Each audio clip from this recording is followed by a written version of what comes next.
नमस्कार विद्यार्थियों। पिछले वीडियो में हम श्रीमद् भगवत गीता के द्वितीय अध्याय के 21 श्लोकों तक चर्चा कर चुके थे। आज हम 21वें श्लोक से आगे 22वें श्लोक को समझते हैं।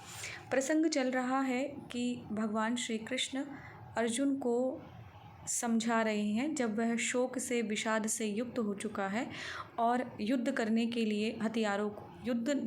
के लिए हथियारों को त्याग चुका है। अब वह अपने शोक से मुक्ति के लिए श्री भगवान से प्रार्थना कर रहा है और ईश्वर उसे यानी श्री कृष्ण उसको अर्जुन को आत्मा की अमरता, अजरता इत्यादि के बारे में बता रहे हैं। पिछले कुछ श्लोकों में हमने आत्मा क्या है, कैसी है, इसके विषय में श्री कृष्ण भगवान ने अर्जुन को बताया। अब आगे भी उसी का वर्णन करते हुए वे कह रहे हैं, वासांसि जीर्णानि यथा विहाय नवानि गृह्णाति नरो पराणि तथा शरीराणि विहाय जीर्णानि अन्यानि सहाति नवानि देहि। एक बार हम इसको तोड़ लेते हैं। जैसे यहाँ पर शरीराणि विहाय जीर्णानि अन्यानि सहाति नवानि देहि, नरः अपराणि, यहाँ पर नरः अपराणि, बाकी सब जो शब्द हैं वो टूटे हुए हैं ही अपने आप में। तो वासांसी का अर्थ होता है, वासन का अर्थ होता है कपड़े, वस्त्र, और भी अर्थ होते हैं पर यहाँ पर वस्त्र, कपड़े इन अर्थों में आया है। तो जीर्णानि, यथा जीर्णानि वासांसी, यथा यानी जैसे, जीर्णानि यानी पुराने, वासांसी यानी कपड़ों को, विहाय अर्थात छोड़ करके, नवानी यानी नए को, गृह्णाति ग्रहण करता है, नवानी अपराणी, नवानी यानी दूसरे, नवानी अर्थात नए, अपराणी अर्थात दूसरे, नरह यानी मनुष्य, गृह्णाति अर्थात ग्रहण करता है। यथा अर्थात जैसे, वासांसी अर्थात कपड़ों को, कौन से, जीर्णानि पुराने कपड़ों को, विहाय छोड़ करके, नरह मनुष्य, नवानि अपराणी दूसरे नए कपड़ों को, गृह्णाति ग्रहण करता है। तथा वैसे ही, जीर्णानि शरीराणि विहाय, पुराने शरीराणि यानी शरीरों को, विहाय अर्थात छोड़कर, अन्यानि यानी दूसरे, सहाति यानी प्राप्त करता है, नवानि देहि नए नवीन देह को, नवानी अर्थात नई नवीन, देही का अर्थ होता है आत्मा। वैसे ही यह आत्मा है, नवानी अर्थात नए शरीरों को, सहाति अर्थात अन्यानी यानी दूसरे शरीरों को, सहाति अर्थात प्राप्त करता है, तो करता है। अब जो आत्मा शब्द है वह मूल में आत्मन है, नकारांत पुल्लिंग शब्द है। कभी कभी ये प्रतियोगी परीक्षाओं में अथवा इंटरव्यू में पूछ भी लिया जाता है कि आत्मा शब्द है वह कैसा है। तो हम तो ऐसे बोलते हैं आत्मा अजर होती है, अमर होती है, इस प्रकार हम हिंदी में उसके लिए स्त्रीलिंग शब्दों का प्रयोग करते हैं। किंतु संस्कृत भाषा में आत्मन शब्द नकारांत पुल्लिंग शब्द है, तो पुल्लिंग शब्द होने के कारण हम यहाँ पर आत्मा प्राप्त कर लेता है, इस प्रकार अगर प्रयोग करें तो वह सही रहेगा। तो क्या कह रहे हैं यहाँ पर कि जिस प्रकार से मनुष्य पुराने कपड़ों को त्याग करके नए दूसरे वस्त्रों को, नवीन दूसरे वस्त्रों को धारण कर लेता है, वैसे ही ये आत्मा क्या करती है, शरीराणि जीर्णानि शरीराणि पुराने शरीरों को, विहाय छोड़ करके, अन्यानि यानी नए दूसरे, नवीनानि नए, सहाति यानी प्राप्त कर लेता है, अन्यानी अर्थात दूसरे शरीर को। यहाँ अन्यानी शब्द दूसरे शरीर के लिए आया है और जो देही शब्द है ये शरीर के लिए नहीं, ये आत्मा के लिए प्रयोग हुआ है। जो आत्मा है वो नए शरीरों को धारण कर लेता है। इसलिए हे अर्जुन, जो आत्मा पुराने शरीरों का त्याग करके नए शरीरों का धारण कर लेता है और जो आत्मा अजर है, अमर है, नित्य है, उसमें किसी प्रकार की जीर्णता नहीं होती है, उसका कोई जन्म नहीं होता है, वह नित्य है, अनादि है, अनंत है, वह सभी जगह व्याप्त है। ये आगे और आएगा अभी कि सभी जगह व्याप्त है वह, उसके विषय में तू सोचने योग्य नहीं है। सिर्फ वह कपड़ों को जैसे हम बदल लेते हैं वैसे ही वो क्या करता है, शरीरों को बदल लेता है, बाकी आत्मा कभी भी मरता नहीं है। आगे कहते हैं, फिर इसकी नित्यता के विषय में बताते हैं कि वह कैसा है, यानी विकार रहित है, वह नित्य है। वह कैसा है वह आत्मा? न नैनम छिन्दन्ति शस्त्राणि नैनम दहति पावकः न चैनम क्लेद्यन्त्यापो न शोषयति मारुतः। ये जो 2 श्लोक हैं वासांसी जीर्णान्य वाला और ये 23 नंबर का श्लोक नैनम छिन्दन्ति, ये वेरी वेरी इंपॉर्टेंट है। आत्मा विषयक कभी भी विचार प्रस्तुत करने हैं, मतलब आपको प्रश्न लिखना है या आत्मा का वर्णन करना है, तो इन दोनों श्लोकों को आपको लिखना अनिवार्य है। तो न एनम यानी नहीं, एनम यानी इसको, छिन्दन्ति लूय छेदने धातु होती है काटने अर्थ में, तो काट सकता है शस्त्राणि शस्त्र, ना तो शस्त्रों के द्वारा इसको काटा जा सकता है। न एनम, ये नैनम का संधि विच्छेद है, न और एनम। एनम का मतलब होता है इसको, पुल्लिंग शब्द में द्वितीय विभक्ति का एक वचन है यह। तो न एनम नहीं इसको, दहति यानी जला सकता है, पावकः अर्थात अग्नि, ना इसको अग्नि जला सकती है। न यानी नहीं, चेनम नहीं, और नहीं इसको, क्लेदयन्ति आपः, क्लेदयन्ति अर्थात होता है गीला करना, आपः का मतलब जल, अर्थात जल इसको ना गीला कर सकता है। न शोषयति मारुतः, और ना ही मारुतः अर्थात हवा इसको शोषयति यानी सुखा सकती है। हम जैसे कपड़ों को तो सुखा सकते हैं, गीला कर सकते हैं शस्त्रों से, अथवा किसी से कैंची से काट सकते हैं, जला सकते हैं, लेकिन यह अथवा इस शरीर को भी हम शस्त्रों के द्वारा काट सकते हैं, वायु के द्वारा सुखा सकते हैं, जब गीला हो जाता है तो हवा से सुखा सकते हैं इसको, ये अग्नि से जल जाता है और यह जल के द्वारा गीला हो जाता है। लेकिन जो भीतर इसके आत्मा है, चैतन्य तत्व है, जो आत्म तत्व है, उसको न शस्त्रों के द्वारा काटा जा सकता है, न पावकः अर्थात अग्नि उसको जला सकती है, न आपः अर्थात जल उसको क्लेदयन्ति गीला कर सकता है, और ना ही मारुतः उसको सुखा सकता है। तो ये आत्मा कैसी है? निर्विकार है, इसमें किसी प्रकार का विकार नहीं होता है।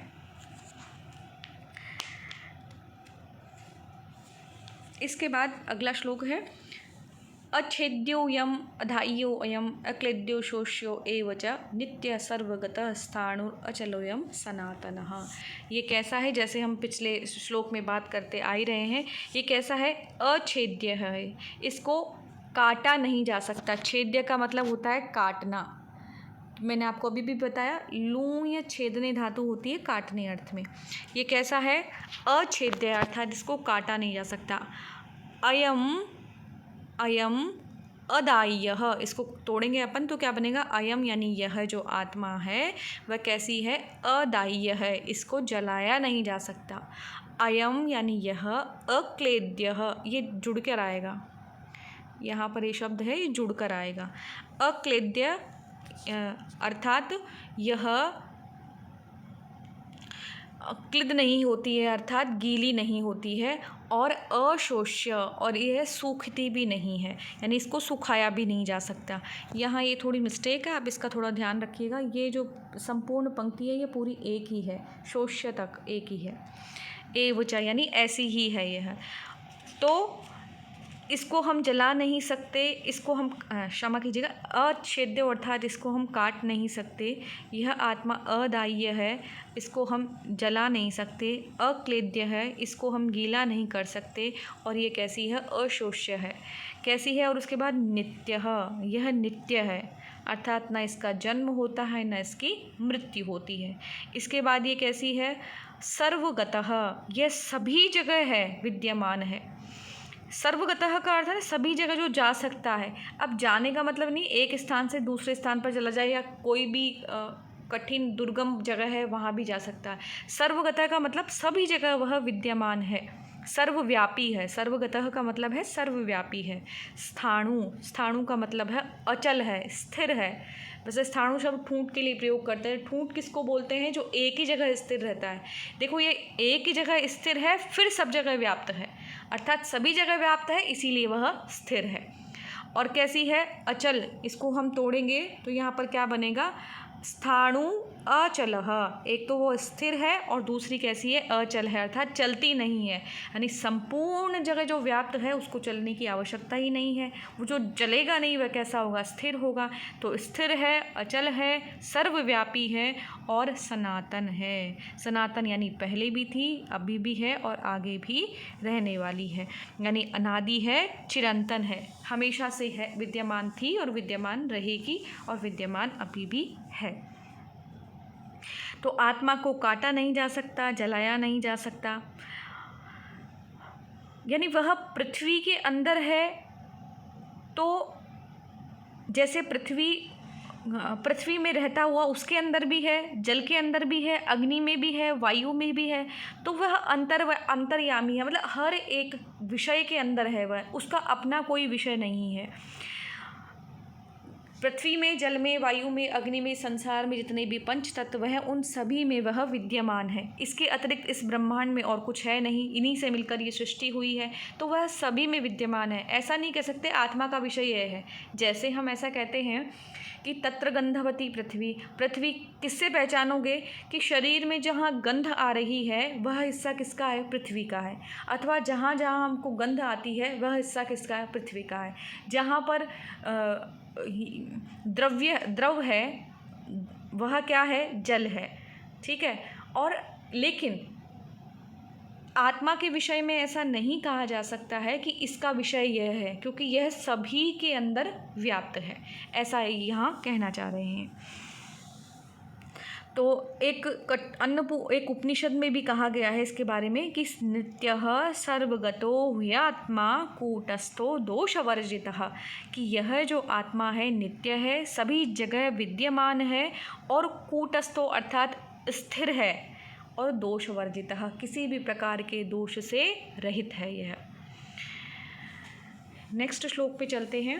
अव्यक्तोऽयम् अचिन्त्योऽयम् अविकार्योऽयम् उच्यते तस्मादेवं विदित्वेनं नानुशोचितुम् अर्हसि, कि अव्यक्त है यह। अव्यक्त का मतलब होता है कि यह आँखों से अथवा इंद्रियों से अनुभवजन्य नहीं है, देखने योग्य नहीं है, प्रत्यक्ष का विषय नहीं है। अव्यक्त है आत्मा। आत्मा अव्यक्त है। व्यक्त का अर्थ होता है जो हमें दिखाई दे जाए, जो सगुण हो, साकार हो, यानी इसका कोई गुण हो, कोई आकार में हो, तो वह कैसा होता है, व्यक्त कहलाता है। लेकिन जैसे अमूर्त चीज़ें हम नहीं देख सकते हैं, वैसे ही आत्मा कैसा है, अव्यक्त है। इसके लिए जो शब्द प्रयोग किया है वह अव्यक्त है, अर्थात किसी भी इंद्रिय से गोचर नहीं है। अयम अचिन्त्यो, यह जो आत्मा है वह क्या है, अचिन्त्य है। अचिन्त्य का मतलब मन के द्वारा इसको नहीं इस मन के द्वारा भी इसका दर्शन नहीं किया जा सकता है। तो यह आत्मा कैसी है, अचिन्त्य है। फिर यह जो आत्मा है ये कैसी है, अविकार्यो। यहाँ पर फिर एक गलती है, यहाँ ये लगातार आएगा, यह जो शिरो रेखा बनेगी, अयम, फिर इसमें से अ निकलेगा, फिर अविकार्यो, अयम उच्यते। यह कैसी है, विकार रहित है यह आत्मा। और उच्यते यानी इसको कहा जाता है, अव्यक्त कहा जाता है, अर्थात किसी भी इंद्रिय से के द्वारा दृष्टव्य नहीं है यह आत्मा। यह आत्मा अचिन्त्य है, अर्थात यह आत्मा मन के द्वारा गोचर नहीं है। अविकार्य है, इसमें किसी प्रकार का विकार नहीं होता है, विकृति नहीं आती है। विकार होने से मतलब यही है, इस शरीर की बाल्यावस्था होती है, इस शरीर की किशोरावस्था, युवावस्था होती है, इस शरीर की ही वृद्धावस्था होती है, लेकिन आत्मा की इस प्रकार की कोई अवस्थाएं नहीं होती है। इस शरीर में विकार उत्पन्न होता है, हमारी त्वचा में झुर्रियाँ पड़ती हैं, हमारा शरीर थोड़ा कमज़ोर होने लगता है वृद्धावस्था के साथ ही, युवावस्था में वह शारीरिक क्षमताएं अधिक होती है हमारी, पर आत्मा के साथ ऐसा कुछ भी नहीं होता, उसमें किसी भी प्रकार का कोई विकार नहीं होता। तस्मात्, इसीलिए, एवं, इस प्रकार से, विदित्वा एनम, इसको विदित्वा यानी जान करके। यहाँ पर हम थोड़ी संधि समझ लेते हैं। तस्मात् एवं, एवं यानी इस प्रकार, तस्मात् अर्थात इसलिए, एनम यानी इसको, किसको, आत्मा को, विदित्वा अर्थात जान करके, संधि विच्छेद होगा, विदित्वा एनम, विदित्वा में त्वा प्रत्यय, विद धातु से, और एनम, इसको इस प्रकार से जान करके, विदित्वा आ और ए मिलकर मात्रा हो गई दीर्घ, संधि होगी आपकी वृद्धि।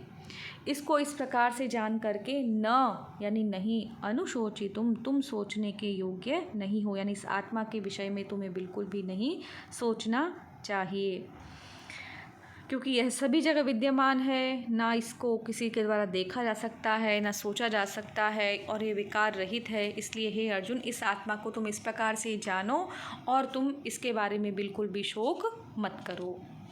अथ चैनम नित्य जातम नित्यम वा मन्यसे मृतम तथापि त्वं महाभावो नैव शोचितुम अर्हसि। इसलिए अथ अर्थात अब, च और एनम यानी इसको, नित्य जातम। अच्छा ठीक है, अर्जुन कहते हैं कि ठीक है, यदि तुम इसको क्या मानो, नित्य जातम, यह हमेशा ही उत्पन्न होने वाली है, अथवा नित्यम वा मन्यसे मृतम, तुम ऐसे मान लो कि ये हमेशा ही मरणशील है। तुम दोनों में से कुछ भी इसको मान लो कि इस आत्मा को तुम सदा जन्मने वाला या सदा मरने वाला मान लो, तब भी, तथापि तब भी, तुम महाभावो, बाहो अर्थात हे अर्जुन, महान भुजाओं वाले महाबाहु अर्जुन, न एवं तब भी, इस प्रकार से सोचने के बाद भी, त्वं सोचितुम अर्हसि, तुम सोचने के योग्य, शोक करने के योग्य नहीं हो।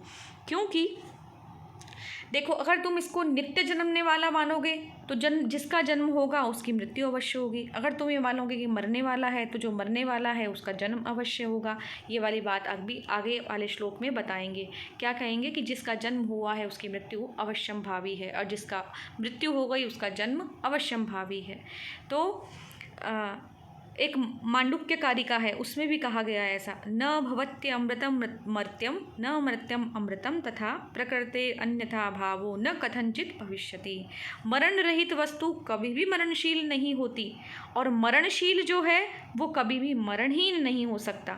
इसलिए किसी के भी स्वभाव का विपर्य कभी संभव नहीं है, और मृत्यु का है कभी भी चिंता का विषय नहीं है। मृत्यु के बारे में कभी भी शोक नहीं करना है। जो मर गया उसका जन्म होना निश्चित है, और जो जन्म लिया है, जो मर गया है उसका जन्म होना निश्चित है, और जिसका जन्म हुआ है उसकी मृत्यु निश्चित है। इसलिए तुम चाहे इसे मरणशील मानो अथवा जन्म लेने वाला मानो, दोनों ही स्थितियों में तुम आत्मा के विषय में शोक करने योग्य नहीं हो। अर्थात आत्मा ऐसा विषय है ही नहीं जिसके विषय में शोक किया जाए। तो आज के वीडियो में हम इतना ही पढ़ेंगे। अगले वीडियो में हम 27वें श्लोक से फिर से प्रारंभ करेंगे। नमस्ते।